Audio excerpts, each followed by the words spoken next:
ഈ ചാനലിന്റെ വളർച്ച എന്ന് പറയുന്ന സുഹൃത്തുക്കളെ നിങ്ങളുടെ സബ്സ്ക്രിപ്ഷനും അതിനോടൊപ്പം തന്നെ നിങ്ങളുടെ സപ്പോർട്ടുമാണ്. ഒത്തിരി സുഹൃത്തുക്കൾ ഇപ്പോഴും സബ്സ്ക്രൈബ് ചെയ്യാതെ കാണുന്നുണ്ട്. ദയവ് ചെയ്ത് സബ്സ്ക്രൈബ് ചെയ്ത് ഈ ചാനൽ ഒന്ന് സപ്പോർട്ട് ചെയ്യുക, സഹായിക്കുക. നമസ്കാരം, PSC യുടെ യൂട്യൂബ് ചാനലിലേക്ക് ഏവർക്കും സ്വാഗതം. സുഹൃത്തുക്കളെ, നമ്മൾ ഇന്ന് നോക്കാൻ പോകുന്നത് കഴിഞ്ഞ ദിവസം നടന്ന LDC കൊല്ലം എക്സാമിന്റെ റിലേറ്റഡ് ഫാക്ട്സ് ആണ്. സുഹൃത്തുക്കൾ ശ്രദ്ധിക്കുക, കൊല്ലം ജില്ലയുടെ LDC എക്സാമിന്റെ റിലേറ്റഡ് ഫാക്ട്സ് ആണ് നമ്മൾ ഇന്ന് നോക്കാൻ പോകുന്നത്.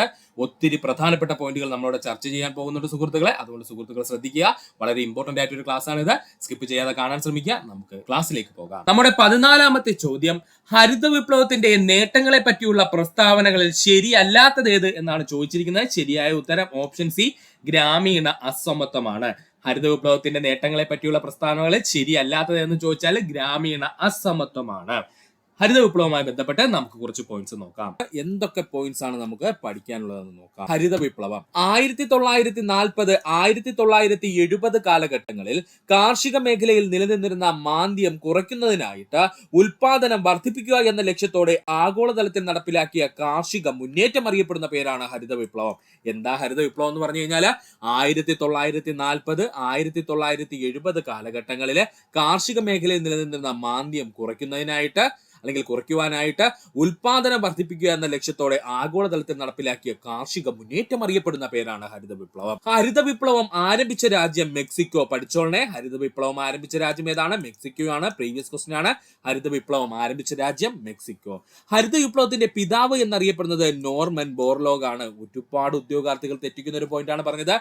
ഹരിത വിപ്ലവത്തിന്റെ പിതാവ് ആരെന്ന് ചോദിച്ചാൽ ഉത്തരം നോർമൻ ബോർലോഗ് ആണ്.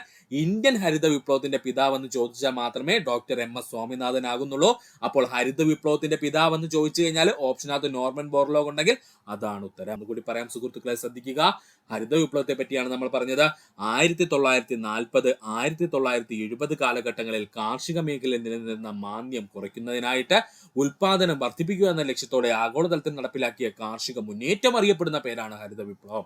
ഹരിത വിപ്ലവം ആരംഭിച്ച രാജ്യം മെക്സിക്കോ. ഹരിത വിപ്ലവത്തിന്റെ പിതാവ് എന്നറിയപ്പെടുന്നത് നോർമൻ ബോർലോഗ് ആണ്. പഠിക്കുക. ഹരിത വിപ്ലവം എന്ന പദം ആദ്യമായി ഉപയോഗിച്ചത് വില്യം ഗൗഡ് ആണ്. ഒരുപാട് തവണ PSC പ്രീവിയസ് ആയി ചോദിച്ചതാണ്.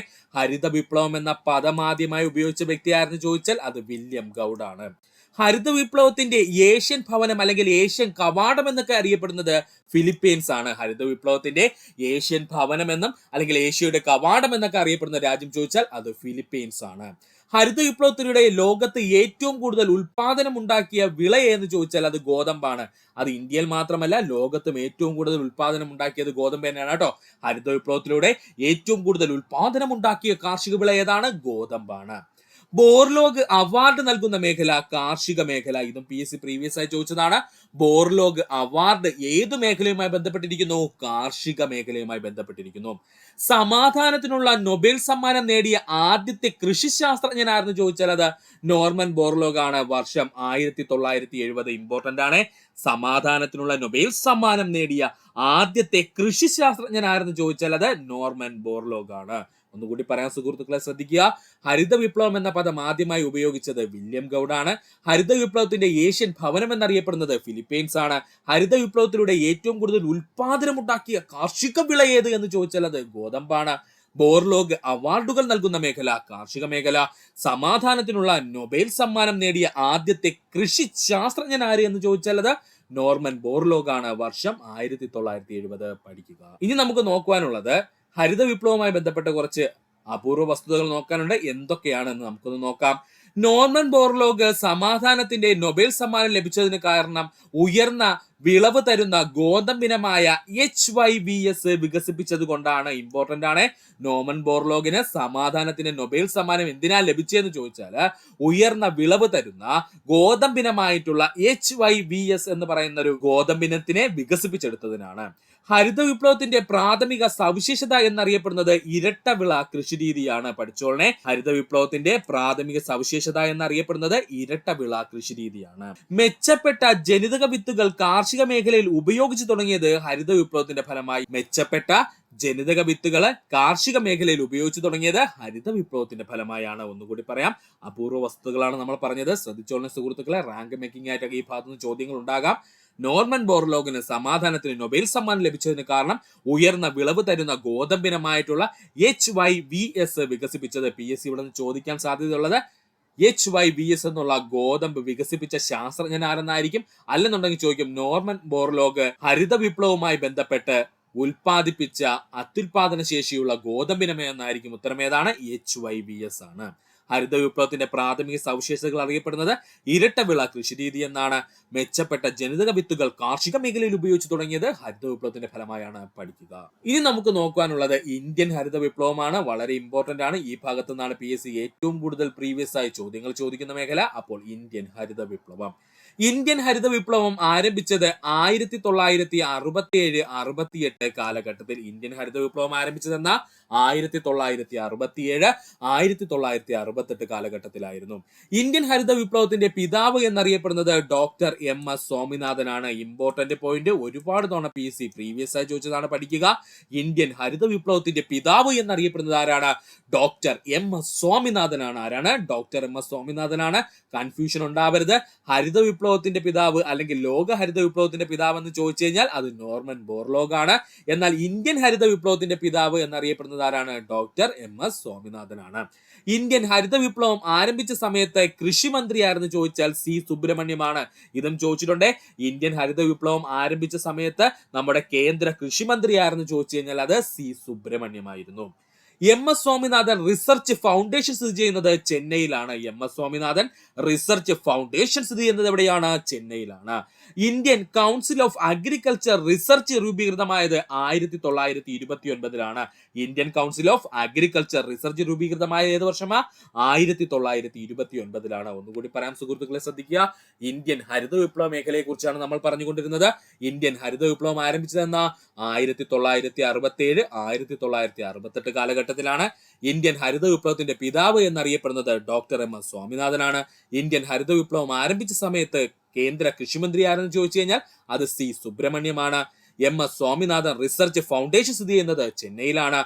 Indian council of agriculture research രൂപീകൃതമായ വർഷം 1929 പഠിക്കുക. ഹരിത വിപ്ലവ കാലത്ത് ഇന്ത്യ വികസിപ്പിച്ചെടുത്ത അത്യുൽപാദന ശേഷിയുള്ള ഗോതമ്പിനങ്ങളാണ് കല്യാൺ സോനയും അതുപോലെ സൊണാലികയും. ഇമ്പോർട്ടന്റ് ആണ്. ഹരിത വിപ്ലവ കാലത്ത് ഇന്ത്യ വികസിപ്പിച്ചെടുത്ത അത്യുൽപാദന ശേഷിയുള്ള ഗോതമ്പിനങ്ങളാണ് കല്യാൺ സോനയും അതുപോലെ തന്നെ സോണാലികയും. ഹരിത വിപ്ലവത്തിന്റെ ഫലമായി ഏറ്റവും കൂടുതൽ ഉൽപ്പാദിപ്പിക്കപ്പെട്ട വിള എന്ന് ചോദിച്ചാൽ അത് ഗോതമ്പാണ്. ഓൾറെഡി നമ്മൾ പറഞ്ഞിട്ടുണ്ട്. ഹരിത വിപ്ലവത്തിന്റെ ഫലമായി ഏറ്റവും കൂടുതൽ ഉൽപ്പാദിപ്പിക്കപ്പെട്ട വിള ഏതാ? അത് ഗോതമ്പാണ്.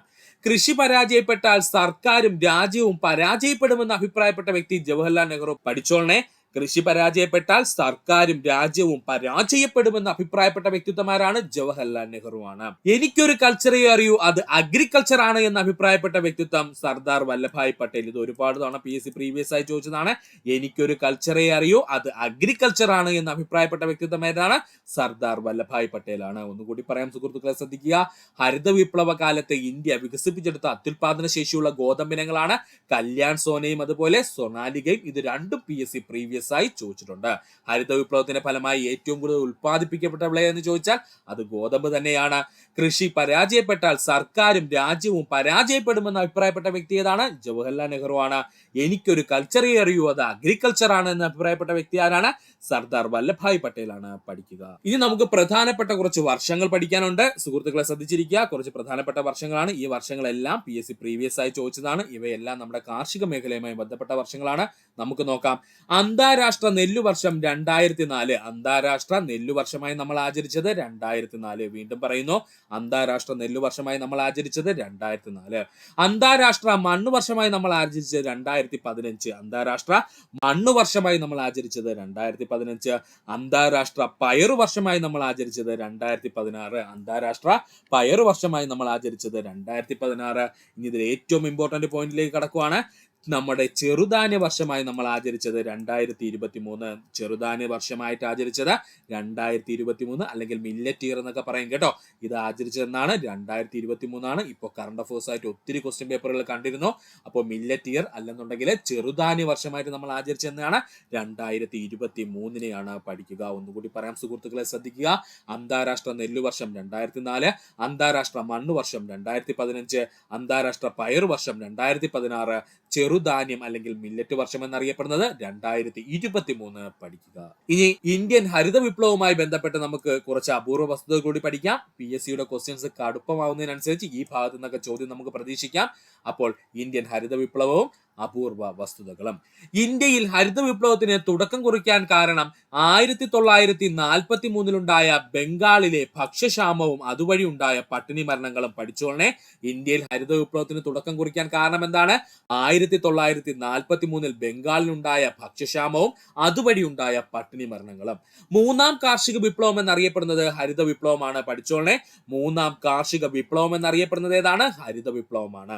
ഇന്ത്യൻ ഹരിത വിപ്ലവത്തിന് ധനസഹായം നൽകിയ രാജ്യം അമേരിക്ക. ഇമ്പോർട്ടന്റ് പോയിന്റ് ആണ്. പഠിച്ചോളനെ. ഇന്ത്യൻ ഹരിത വിപ്ലവത്തിന് ധനസഹായം നൽകിയ രാജ്യം എന്ന് ചോദിച്ചാൽ അത് അമേരിക്കയാണ്. ഇന്ത്യൻ ഹരിത വിപ്ലവത്തിന്റെ ഫലമായി ഉൽപാദനക്ഷമത വർദ്ധിപ്പിച്ച വിള എന്ന് ചോദിച്ചാൽ അത് ഗോതമ്പാണ്. നമ്മൾ ഓൾറെഡി പറഞ്ഞു.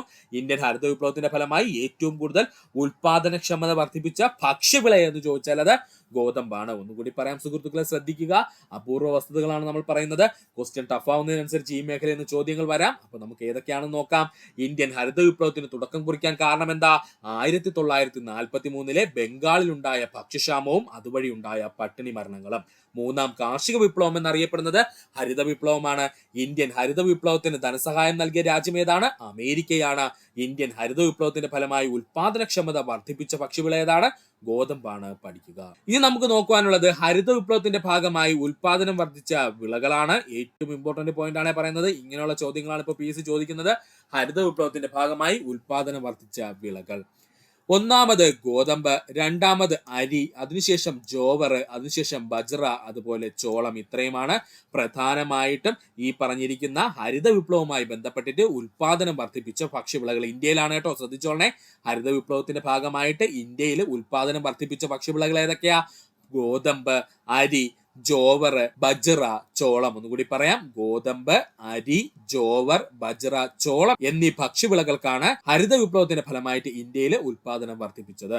ഹരിത വിപ്ലവത്തിൽ നിന്നും ഒഴിവാക്കപ്പെട്ട വിളകൾ പഠിക്കുക. ഇമ്പോർട്ടന്റ് ആണ്. ഹരിത വിപ്ലവത്തിൽ നിന്നും ഒഴിവാക്കപ്പെട്ട വിളകളാണ് നാടൻ ധാന്യങ്ങള്, എണ്ണക്കുരുക്കള്, പയറുവർഗ്ഗങ്ങൾ. ഇത് മൂന്നും പഠിച്ചോളണേ.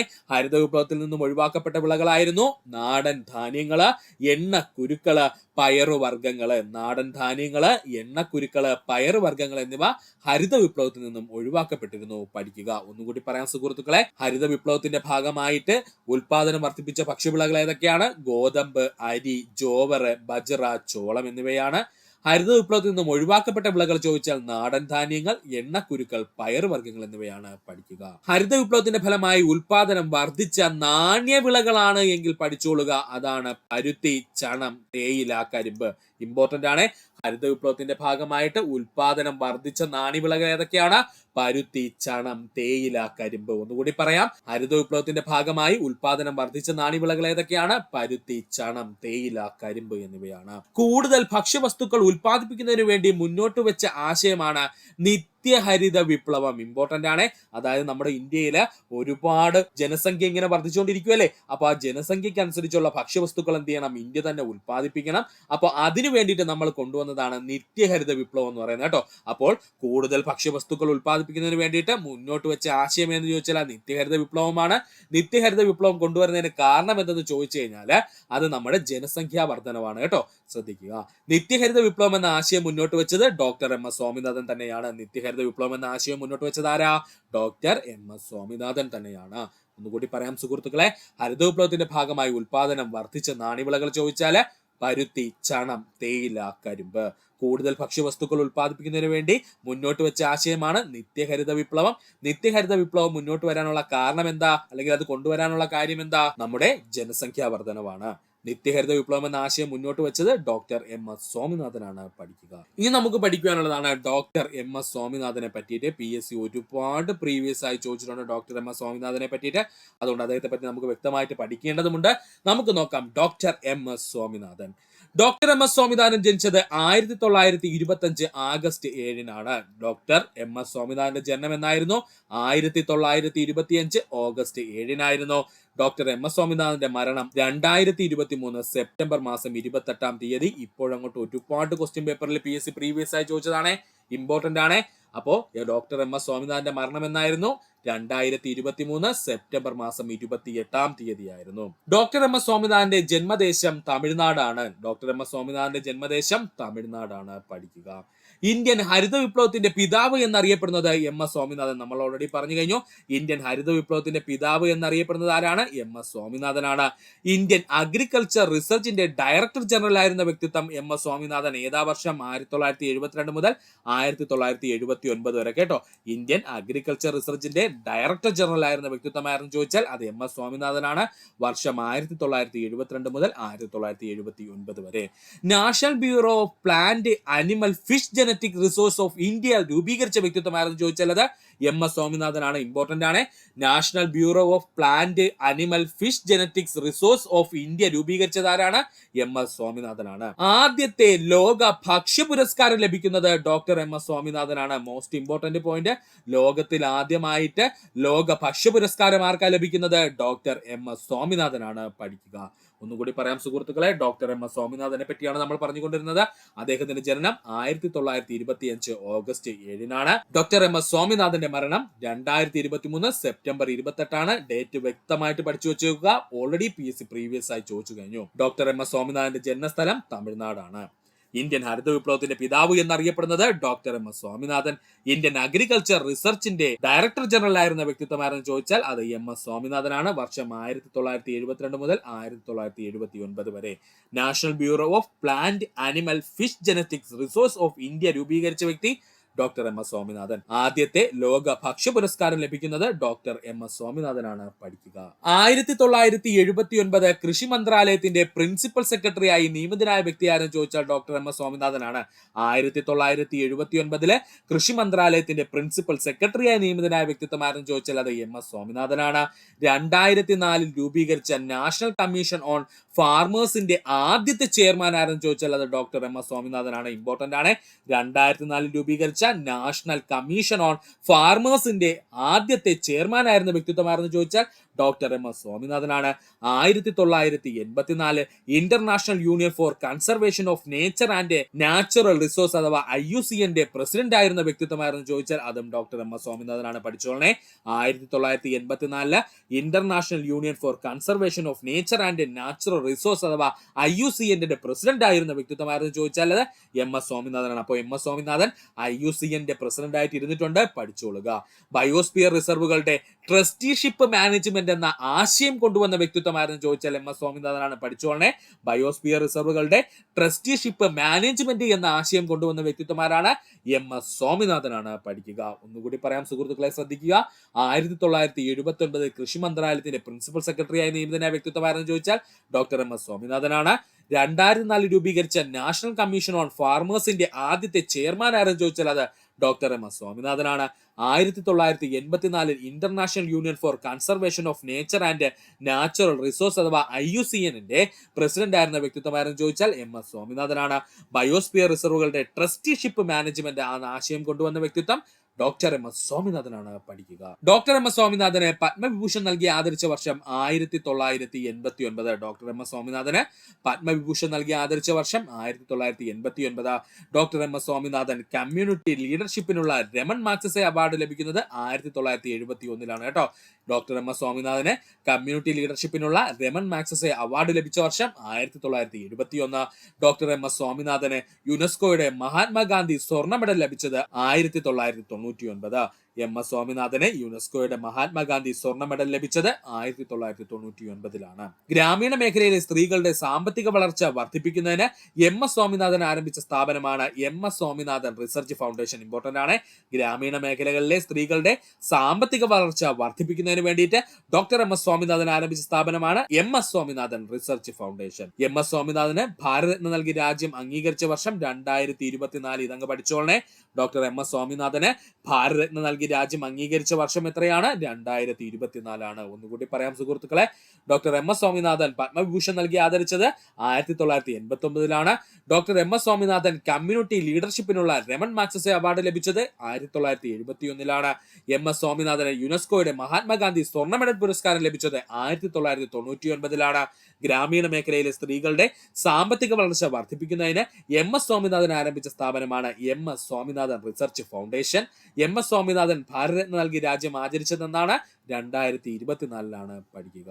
MS സ്വാമിനാഥന്റെ പ്രശസ്തമായ പുസ്തകങ്ങളാണ് an evergreen revolution, wheat revolution, A quest for a world without hunger, the quest for a world without hunger. ഈ 3 പുസ്തകവും PSC പ്രീവിയസ് ആയി ചോദിച്ചിട്ടുണ്ട്. അതുകൊണ്ട് ഇത് 3ഉം പഠിക്കുക. MS സ്വാമിനാഥന്റെ പ്രശസ്തമായ പുസ്തകങ്ങളാണ് an evergreen revolution, wheat revolution, the quest for a world without hunger, a quest for a world without hunger, a quest for a world without hunger. 15ാമത്തെ ചോദ്യം, സാമ്പത്തിക പരിഷ്കരണാനന്തര കാലഘട്ടത്തിൽ പുരം കരാർ നൽകൽ അഥവാ ഔട്ട്സോഴ്സിംഗ് രംഗത്ത് ഇന്ത്യ മുൻപന്തിയിലെത്താൻ സഹായിച്ച വസ്തുതകൾ ഏവ എന്നാണ് ചോദിച്ചിരിക്കുന്നത്. ശരിയായ ഉത്തരം ഓപ്ഷൻ സി ആണ്. അതായത് വൈദഗ്ധ്യമേറിയ മനുഷ്യവിഭവങ്ങളും അതുപോലെ തന്നെ കുറഞ്ഞ വേതന നിരക്കുമായിരുന്നു ഈ സാമ്പത്തിക പരിഷ്കരണാനന്തര കാലഘട്ടത്തിൽ പുരം കരാർ നൽകൽ അഥവാ ഔട്ട്സോഴ്സിംഗ് രംഗത്ത് ഇന്ത്യയെ മുൻപന്തിയിലെത്താൻ സഹായിച്ചത്. അപ്പോൾ ഇതുമായി ബന്ധപ്പെട്ട് നമ്മൾ നേരത്തെ പറഞ്ഞിരുന്നു, പുത്തൻ സാമ്പത്തിക നയം 1991 ആ ഭാഗം തന്നെ നമുക്ക് ഒന്നുകൂടി എടുത്തൊന്ന് പഠിക്കാം. അപ്പൊ സുഹൃത്തുക്കൾ ശ്രദ്ധിക്കുക, അതിനകത്ത് തന്നെ പ്രധാനപ്പെട്ട പോയിന്റ് ആയിട്ടുള്ള ആഗോളവൽക്കരണത്തിനകത്താണ് ഇത് വരുന്നത്. അപ്പൊ എന്താണ് ആ പോയിന്റ്സ് എന്ന് നമുക്കൊന്നുകൂടി നോക്കാം. ആഗോളവൽക്കരണം, വിദേശ രാജ്യങ്ങളിൽ നിന്നുള്ള ഔട്ട്സോഴ്സിംഗ് വർദ്ധിപ്പിച്ചു. വൈദഗ്ധ്യമേറിയ സൂക്ഷ്മതയോടുകൂടിയ മനുഷ്യശേഷി വിഭവങ്ങൾ, കുറഞ്ഞ വേതന നിരക്ക് എന്നിവ മൂലം ബഹുരാഷ്ട്ര കമ്പനികളും അവരുടെ സേവനങ്ങളും ഇന്ത്യക്ക് നൽകി. വൈദഗ്ധ്യമേറിയ സൂക്ഷ്മതയോടുകൂടിയ മനുഷ്യശേഷി വിഭവങ്ങൾ, അതായത് വൈദഗ്ധ്യമേറിയതും സൂക്ഷ്മതയോടെ കാര്യങ്ങൾ ചെയ്യുവാനും കഴിയുന്ന ഒരു കൂട്ടം നല്ല കഴിവുള്ള മനുഷ്യർ ഇന്ത്യയിൽ ഉണ്ടായിരുന്നു. കുറഞ്ഞ വേതന നിരക്ക് മൂലം ബഹുരാഷ്ട്ര കമ്പനികൾ, അതായത് ഇന്ത്യക്ക് പുറത്തുള്ള വലിയ കമ്പനികൾ എന്ത് ചെയ്തു, അവരുടെ സേവനങ്ങൾ ഇന്ത്യയിലേക്ക് എന്ത് ചെയ്തു, മാറ്റപ്പെട്ടു. കുറഞ്ഞ വേതന നിരക്ക്, വിദഗ്ധ തൊഴിലാളികളുടെ ലഭ്യത എന്നിവ സാമ്പത്തിക പരിഷ്കരണത്തിന് ശേഷമുള്ള കാലഘട്ടത്തിൽ ഔട്ട്സോഴ്സിംഗ് ആഗോള കേന്ദ്രമായി ഇന്ത്യയെ മാറ്റി. കുറഞ്ഞ വേതന നിരക്ക്, വിദഗ്ധ തൊഴിലാളികളുടെ ലഭ്യത എന്നിവ സാമ്പത്തിക പരിഷ്കരണത്തിന് ശേഷമുള്ള കാലഘട്ടത്തിൽ ഔട്ട്സോഴ്സിംഗ് ആഗോള കേന്ദ്രമാക്കി ഇന്ത്യയെ മാറ്റുകയും ചെയ്തു. പഠിക്കുക. നമ്മുടെ 16ാമത്തെ ചോദ്യം, ഇന്ത്യൻ കാർഷിക രംഗത്തെ കുറിച്ചുള്ള പ്രസ്താവനകളിൽ ശരിയല്ലാത്തത് ഏത് എന്നാണ് ചോദിച്ചിരിക്കുന്നത്. ഏതാ സുഹൃത്തുക്കളെ നമ്മുടെ ശരിയായ ഉത്തരം? ഓപ്ഷൻ ബി ആണ്. അതായത് ദേശീയ വരുമാനത്തിന്റെ പ്രധാന പങ്ക്. ഇന്ത്യൻ കാർഷിക രംഗത്തെ കുറിച്ചുള്ള പ്രസ്താവനകൾ ശരിയല്ലാത്തത് ഏതാണ്? ദേശീയ വരുമാനത്തിന്റെ പ്രധാന പങ്ക് നൽകുന്നത് കാർഷിക രംഗമല്ല. അതൊന്ന് ഓർത്തു വെച്ചിരിക്കുക. അതെന്താണെന്നുള്ളത് നമുക്ക് വഴിയെ പഠിക്കാം. ഇപ്പോൾ നമുക്ക് കാർഷിക രംഗത്തെ കുറിച്ച് കുറച്ച് പോയിന്റ്സ് പഠിക്കാം. എക്കണോമിക്സിൽ വെച്ചിട്ടാണ് പറയുന്നത് കേട്ടോ. അപ്പോൾ ഇന്ത്യൻ കാർഷിക രംഗത്തെ കുറിച്ച് എക്കണോമിക്സ് മേഖലയുമായി ബന്ധപ്പെടുത്തി നമുക്കൊന്ന് പഠിക്കാം. ആദ്യ കാലഘട്ടങ്ങളിൽ കാർഷിക മേഖല ഇന്ത്യൻ സാമ്പത്തിക മേഖലയുടെ ഭാഗമല്ലായിരുന്നു. കാർഷിക മേഖല ഇന്ത്യൻ സാമ്പത്തിക മേഖലയുടെ ഭാഗമല്ലായിരുന്നു. അതെന്താ അങ്ങനെ പറയുന്നത്? നമുക്ക് ഇന്ത്യക്ക് ആവശ്യമായിട്ടുള്ള അല്ലെങ്കിൽ ഇന്ത്യക്കാർക്ക് ആവശ്യമായിട്ടുള്ള ഭക്ഷണം ഇന്ത്യയിൽ ഉത്പാദിപ്പിക്കുന്നു, നമ്മൾ അത് ഉപയോഗിക്കുന്നു. എപ്പോഴാണ് അത് നമ്മുടെ ഇന്ത്യൻ സാമ്പത്തിക മേഖലയുടെ ഭാഗമായിട്ട് മാറുന്നത്? ഒന്നുകിൽ നമ്മൾ ഉത്പാദിപ്പിക്കുന്ന ഉൽപ്പന്നങ്ങൾ എന്ത് ചെയ്യണം, ഇന്ത്യയിൽ നിന്നും നമ്മൾ പുറം രാജ്യത്തേക്ക് അയക്കണം.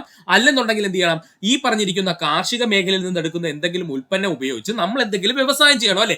അങ്ങനെ ഉണ്ടെങ്കിൽ മാത്രമേ നമുക്ക് പറയാൻ പറ്റുള്ളൂ ഇന്ത്യൻ സാമ്പത്തിക മേഖലയുടെ ഭാഗമായി എന്താണ് കാർഷിക മേഖല എന്ന് പറയാൻ പറ്റുള്ളൂ. അപ്പൊ ആദ്യകാലങ്ങൾ എന്താ സംഭവിച്ചത്?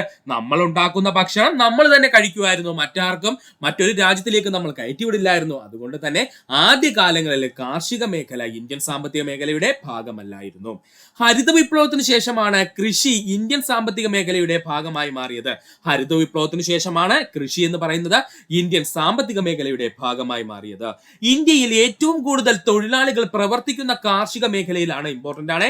ഇന്ത്യയിൽ ഏറ്റവും കൂടുതൽ തൊഴിലാളികൾ പ്രവർത്തിക്കുന്ന മേഖല എന്നറിയപ്പെടുന്നത് കാർഷിക മേഖലയാണ്. ഇന്ത്യയിൽ 50% വരുന്ന തൊഴിലാളികളും കാർഷിക മേഖലയുമായി ബന്ധപ്പെട്ടിരിക്കുന്നു. ഇമ്പോർട്ടന്റ് ആണ്. ഇന്ത്യയിൽ 50% വരുന്ന തൊഴിലാളികളും കാർഷിക മേഖലയുമായിട്ട് ബന്ധപ്പെട്ടിരിക്കുന്നു. ശ്രദ്ധിക്കുക സുഹൃത്തുക്കളെ, ഒന്നുകൂടി പറയാം. ആദ്യകാലങ്ങളിൽ കാർഷിക മേഖല ഇന്ത്യൻ സാമ്പത്തിക മേഖലയുടെ ഭാഗമല്ലായിരുന്നു. കാരണം എന്താ നമ്മൾ പറഞ്ഞത്? നമ്മൾ കാർഷിക മേഖലയിൽ ഉത്പാദിപ്പിക്കുന്ന ഉൽപ്പന്നങ്ങൾ മുഴുവൻ നമ്മളുടെ ആവശ്യത്തിന് വേണ്ടിയാണ് നമ്മൾ ഉപയോഗിച്ചുകൊണ്ടിരുന്നത്. അതിൽ നിന്ന് നമുക്ക് യാതൊരു ലാഭവും ലഭിച്ചിരുന്നില്ല. അതുകൊണ്ട് തന്നെ ആദ്യകാലങ്ങളിൽ കാർഷിക മേഖല ഇന്ത്യൻ സാമ്പത്തിക മേഖലയുടെ ഭാഗമല്ലായിരുന്നു. ഹരിത വിപ്ലവത്തിന് ശേഷമാണ് കൃഷി ഇന്ത്യൻ സാമ്പത്തിക മേഖലയുടെ ഭാഗമായി മാറിയത്. ഇന്ത്യയിൽ ഏറ്റവും കൂടുതൽ തൊഴിലാളികൾ പ്രവർത്തിക്കുന്ന മേഖല എന്നറിയപ്പെടുന്നത് കാർഷിക മേഖല. ഇന്ത്യയിൽ 50% വരുന്ന തൊഴിലാളികളും കാർഷിക മേഖലയുമായി ബന്ധപ്പെട്ടിരിക്കുന്നു. പഠിക്കുക. വർദ്ധിച്ചു വരുന്ന ജനസംഖ്യാ വർധനവിന് ഇന്ത്യക്ക് ആവശ്യമായ ഭക്ഷണ ഉൽപ്പന്നങ്ങൾ ഉൽപ്പാദിപ്പിക്കുന്നത് വഴി കാർഷിക മേഖല ഇന്ത്യൻ സാമ്പത്തിക മേഖലയെ താങ്ങി നിർത്തുന്നു. ഇമ്പോർട്ടന്റ് ആണ്. വർദ്ധിച്ചു വരുന്ന ജനസംഖ്യാ വർധനവിൽ നിന്നും ഇന്ത്യക്ക് ആവശ്യമായ ഭക്ഷ്യ ഉൽപ്പന്നങ്ങൾ ഉൽപ്പാദിപ്പിക്കുന്ന വഴി കാർഷിക മേഖല ഇന്ത്യൻ സാമ്പത്തിക മേഖലയ്ക്ക് താങ്ങായി നിൽക്കുന്നു. വ്യാവസായിക മേഖലയ്ക്ക് ആവശ്യമായ അസംസ്കൃത വസ്തുക്കൾ ഉൽപ്പാദിപ്പിക്കുന്നത് കാർഷിക മേഖലയാണ്. പഠിച്ചോളനെ. വ്യാവസായിക മേഖലയ്ക്ക് ആവശ്യമായിട്ടുള്ള അസംസ്കൃത വസ്തുക്കൾ ഉൽപ്പാദിപ്പിക്കുന്നത് ആരാ? കാർഷിക മേഖലയിലൂടെയാണ്. രാസവളങ്ങൾ, കീടനാശിനികൾ പോലുള്ള വ്യാവസായിക ഉൽപ്പന്നങ്ങളുടെ വിപണനത്തിന് കാർഷിക മേഖല സഹായിക്കുന്നു. രാസവളങ്ങൾ, കീടനാശിനികൾ പോലുള്ള വ്യാവസായിക ഉൽപ്പന്നങ്ങളുടെ വിപണനത്തിന് കാർഷിക മേഖല സഹായിക്കുന്നു. ഒന്നുകൂടി പറയാം സുഹൃത്തുക്കളെ, ശ്രദ്ധിക്കുക. വർദ്ധിച്ചു വരുന്ന ജനസംഖ്യാ വർധനവിൽ ഇന്ത്യക്ക് ആവശ്യമായ ഭക്ഷ്യ ഉൽപ്പന്നങ്ങൾ ഉൽപ്പാദിപ്പിക്കുന്നത് വഴി കാർഷിക മേഖല ഇന്ത്യൻ സാമ്പത്തിക മേഖലയ്ക്ക് താങ്ങി നിർത്തുന്നു. വ്യാവസായിക മേഖലയ്ക്ക് ആവശ്യമായ അസംസ്കൃത വസ്തുക്കൾ ഉൽപ്പാദിപ്പിക്കുന്നത് കാർഷിക മേഖലയിലൂടെ. രാസവളങ്ങൾ, കീടനാശിനികൾ പോലുള്ള വ്യാവസായിക ഉൽപ്പന്നങ്ങളുടെ വിപണനത്തിന് കാർഷിക മേഖല സഹായിക്കുന്നു. പഠിക്കുക. 17ാമത്തെ ചോദ്യം, ഇന്ത്യ ഗവൺമെന്റ് വിഭാവനം ചെയ്ത സ്വയം പദ്ധതിയുടെ സവിശേഷത എന്താണെന്നാണ്. ശരിയായ ഉത്തരം എന്താ സുഹൃത്തുക്കളെ? ഓപ്ഷൻ ഡി, പൗരന്മാർക്ക് ഗുണമേന്മയുള്ളതും സൗജന്യവുമായ വിദ്യാഭ്യാസം നൽകുക എന്നുള്ളതായിരുന്നു കേട്ടോ. ഇന്ത്യൻ ഗവൺമെന്റ് വിഭാവനം ചെയ്ത സ്വയം പദ്ധതിയുടെ സവിശേഷത എന്തെന്ന് ചോദിച്ചാല് പൗരന്മാർക്ക് ഗുണമേന്മയുള്ളതും അതുപോലെ സൗജന്യവുമായിട്ടുള്ള വിദ്യാഭ്യാസം നൽകുക എന്നതാണ്. ഇനി നമുക്ക് ഈ സ്വയം പദ്ധതി എന്താണെന്നൊന്ന് നോക്കാം. സ്വയം പദ്ധതിയുടെ പൂർണ്ണ രൂപം study webs of active learning for young aspiring minds എന്നുള്ളതാണ്. സ്വയം പദ്ധതിയുടെ പൂർണ്ണ രൂപം എന്താ സുഹൃത്തുക്കളെ? Study webs of active learning for young aspiring minds എന്നുള്ളതാണ്. ഒന്നുകൂടി പറയാൻ ശ്രദ്ധിച്ചോളനെ. സ്വയം പദ്ധതിയുടെ പൂർണ്ണ രൂപം എന്താ? Study webs of active learning for young aspiring minds എന്നുള്ളതാണ്. സ്വയം പദ്ധതിയുടെ പിന്നിൽ പ്രവർത്തിച്ച സ്ഥാപനമാണ് മാനവ വിഭവശേഷി വികസന മന്ത്രാലയം. ഇമ്പോർട്ടന്റ് ആണ്. സ്വയം പദ്ധതിയുടെ പിന്നിൽ പ്രവർത്തിക്കുന്ന സ്ഥാപനം ഏതാണ്? മാനവ വിഭവശേഷി വികസന മന്ത്രാലയമാണ്. Science, engineering, technology, humanities, social science, നിയമം, മാനേജ്മെന്റ് തുടങ്ങിയ വിഷയങ്ങളിൽ ഓൺലൈൻ കോഴ്സുകൾ വാഗ്ദാനം ചെയ്യുന്ന ഇന്ത്യൻ സർക്കാരിന്റെ സ്വന്തം ഓപ്പൺ ഓൺലൈൻ കോഴ്സുകളുടെ പ്ലാറ്റ്ഫോമാണ് സ്വയം എന്ന പേരിൽ അറിയപ്പെടുന്നത്. പഠിച്ചോളനെ. Science, engineering, technology, humanities, social science, നിയമം, മാനേജ്മെന്റ് തുടങ്ങിയ വിഷയങ്ങളിൽ ഓൺലൈൻ കോഴ്സുകൾ വാഗ്ദാനം ചെയ്യുന്ന ഇന്ത്യൻ സർക്കാരിന്റെ സ്വന്തം ഓപ്പൺ ഓൺലൈൻ കോഴ്സുകളുടെ പ്ലാറ്റ്ഫോമാണ് സ്വയം എന്ന പേരിൽ അറിയപ്പെടുന്നത്. ഒന്നുകൂടി പറയാം സുഹൃത്തുക്കളെ, ശ്രദ്ധിക്കുക. സ്വയം എന്ന് പറയുന്നതിന്റെ പൂർണ്ണരൂപം എന്താണ്? Study webs of active learning for young aspiring minds എന്നാണ്. സ്വയം പദ്ധതിയുടെ പിന്നിൽ പ്രവർത്തിക്കുന്ന സ്ഥാപനം മാനവ വിഭവശേഷി വികസന മന്ത്രാലയം. Science, engineering, technology, humanities, social science, നിയമം, മാനേജ്മെന്റ് തുടങ്ങിയ വിഷയങ്ങളിൽ ഓൺലൈൻ കോഴ്സുകൾ വാഗ്ദാനം ചെയ്യുന്ന ഇന്ത്യൻ സർക്കാരിന്റെ സ്വന്തം ഓപ്പൺ ഓൺലൈൻ കോഴ്സുകളുടെ പ്ലാറ്റ്ഫോമാണ് സ്വയം എന്ന പേരിൽ അറിയപ്പെടുന്നത്. പഠിക്കുക. ബംഗാളി, ഗുജറാത്തി, ഹിന്ദി, കന്നഡ, മലയാളം, മറാഠി, തമിഴ്, തെലുങ്ക് എന്നിങ്ങനെ 8 ഭാഷകളിലേക്ക് വിവർത്തനം ചെയ്ത് പഠിക്കാവുന്ന രീതിയിലാണ് പഠന സാമഗ്രികൾ എവിടെ ഒരുക്കിയിരിക്കുന്നത്? സ്വയമിനകത്ത് ഒരുക്കിയിരിക്കുന്നത്. ഓർത്തോളെ. സ്വയത്തിനകത്തുള്ള ഭാഷകളുടെ എണ്ണം ചോദിച്ചാൽ എത്രയാണ്? 8 ഭാഷകളിൽ നമുക്ക് പഠിക്കാം. അത് ഏതൊക്കെയാ ഭാഷകള്? ബംഗാളി, ഗുജറാത്തി, ഹിന്ദി, കന്നഡ, മലയാളം, മറാഠി, തമിഴ്, തെലുങ്ക് എന്നിങ്ങനെ 8 ഭാഷകളിൽ നമുക്ക് എന്ത് ചെയ്യാം? സ്വയം വെബ്സൈറ്റിലൂടെ നമുക്ക് പഠിക്കാവുന്നതാണ്. സ്വയം പദ്ധതി ആരംഭിച്ച വർഷം 2017 ജൂലൈ 9. പഠിച്ചോളെ. സ്വയം പദ്ധതി ആരംഭിച്ച വർഷം 2017 ജൂലൈ 9 ആണ്. പഠിക്കുക. അടുത്തതായി നമുക്ക് 18ാമത്തെ ചോദ്യം നോക്കാം സുഹൃത്തുക്കളെ. നീതി ആയോഗിന്റെ ചുമതലകളിൽ ഉൾപ്പെടാത്ത പ്രസ്താവന ഏതെന്നാണ് ചോദിച്ചിരിക്കുന്നത്? നീതി ആയോഗിന്റെ ചുമതലകളിൽ ഉൾപ്പെടാത്ത പ്രസ്താവന ഏതെന്നാണ് ചോദിച്ചിരിക്കുന്നത്? ശരിയായിട്ടുള്ള ഉത്തരം ഓപ്ഷൻ ഡി ആണ്. കേന്ദ്ര സംസ്ഥാന സർക്കാരുകൾക്ക് സാമ്പത്തിക സഹായം അനുവദിക്കുന്നു. അത് തെറ്റായിട്ടുള്ള ഒരു കാര്യമാണ് കേട്ടോ. നീതി ആയോഗിന് അങ്ങനെ കേന്ദ്ര സംസ്ഥാന സർക്കാരുകൾക്ക് സാമ്പത്തിക സഹായം ഒന്നും നൽകുവാനുള്ള അവകാശമൊന്നുമില്ല. നീതി ആയോഗിന്റെ പ്രധാന ചുമതല ഉൾപ്പെടാത്തത് ഏതാണ്? അപ്പോ കേന്ദ്ര സംസ്ഥാന സർക്കാരുകൾക്ക് സാമ്പത്തിക സഹായം അനുവദിക്കുന്നു. അപ്പൊ നമുക്ക് നീതി ആയോഗിന്റെ ചുമതലകളും അതുമായി ബന്ധപ്പെട്ട കുറച്ച് പോയിന്റ്സും നോക്കാം. നീതി ആയോഗിന്റെ പൂർണ്ണരൂപം national institute of transforming India എന്നാണ്. ഇമ്പോർട്ടന്റ് ആണ്. നീതി ആയോഗിന്റെ പൂർണ്ണരൂപം national institute for transforming India എന്നാണ്. നീതി ആയോഗ് നിലവിൽ വന്ന വർഷം 2015 ജനുവരി 1. നീതി ആയോഗ് നിലവിൽ വന്ന വർഷം 2015 ജനുവരി 1. നീതി ആയോഗ് ഒരു ഭരണഘടനാ സ്ഥാപനമല്ല, ഇതൊരു ഉപദേശക സമിതി മാത്രമാണ്. ഇമ്പോർട്ടന്റ് ആണ്. നീതി ആയോഗ് എന്ന് പറയുന്നത് ഒരു ഭരണഘടനാ സ്ഥാപനം അല്ലെങ്കിൽ ഒരു കോൺസ്റ്റിറ്റ്യൂഷൻ ബോഡി അല്ല, ഇതൊരു ഉപദേശക സമിതി മാത്രമാണ്. ഒന്നുകൂടി പറയാം സുഹൃത്തുക്കളെ, ശ്രദ്ധിക്കുക. നീതി ആയോഗിന്റെ പൂർണ്ണരൂപം എന്താ? National institute for transforming India എന്നാണ്. നീതി ആയോഗ് നിലവിൽ വന്ന വർഷം 2015 ജനുവരി 1 നീതി ആയോഗ് എന്ന് പറയുന്നത് ഒരു ഭരണഘടനാ സ്ഥാപനമല്ല, ഇത് വെറും ഒരു ഉപദേശക സമിതി മാത്രമാണ്. പഠിക്കുക. നീതി ആയോഗിന്റെ പ്രധാനപ്പെട്ട ലക്ഷ്യങ്ങൾ നമുക്കൊന്ന് നോക്കാം. ഇതാണ് PSC ചോദിക്കുന്നത്. നീതി ആയോഗിന്റെ ലക്ഷ്യങ്ങൾ: ഇന്ത്യയുടെ വികസനത്തിനും പുരോഗതിക്കും വേണ്ടി പ്രവർത്തിക്കുക. ഇന്ത്യയുടെ വികസനത്തിനും പുരോഗതിക്കും വേണ്ടി പ്രവർത്തിക്കുക. ദേശീയ സംസ്ഥാന തലങ്ങളിൽ പ്രവർത്തിക്കുന്ന ചിന്താ സംഭരണി ആരെന്ന് ചോദിച്ചാൽ അത് നീതി ആയോഗാണ് കേട്ടോ. ദേശീയ സംസ്ഥാന തലങ്ങളിൽ പ്രവർത്തിക്കുന്ന ചിന്താ സംഭരണി എന്നറിയപ്പെടുന്നത് നീതി ആയോഗാണ്. സഹകരണ ഫെഡറലിസം മെച്ചപ്പെടുത്തുന്നതും നീതി ആയോഗിന്റെ പ്രധാന പ്രവർത്തനം കേട്ടോ. സഹകരണ ഫെഡറലിസം മെച്ചപ്പെടുത്തുന്നത് നീതി ആയോഗിന്റെ ഒരു പ്രധാനപ്പെട്ട ലക്ഷ്യമാണ്.